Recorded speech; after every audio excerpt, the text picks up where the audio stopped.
I just watched the yogurt shop murders and I can't stop thinking about how easy and common it is to get someone to confess to a crime they didn't commit. Like, if you asked me before watching this docuseries if I thought I could ever be coerced into giving a false murder confession, I would have laughed and said no. Why would I do that? Why would anyone do that? But after watching this series, I know that with the right tactics, I would crack like an egg. Just like so many suspects in the yogurt shop murders. If you don't know, the yogurt shop murders took place on December 6th, 1991 in Austin, Texas.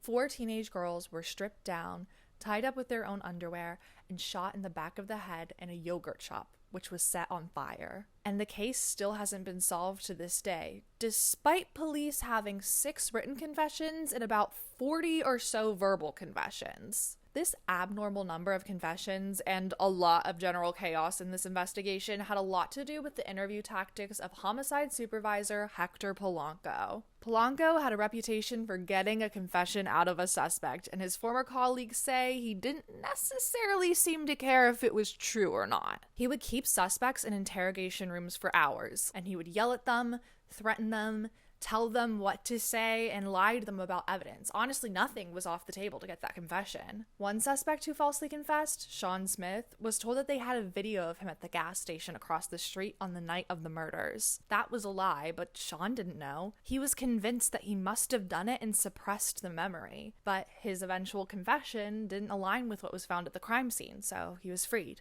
And it wasn't just one bad seed. After Polanco was removed from the case, because of course he was, these interview tactics continued. Suspects who were talking to police voluntarily didn't feel like they could leave because the police were between them and the door.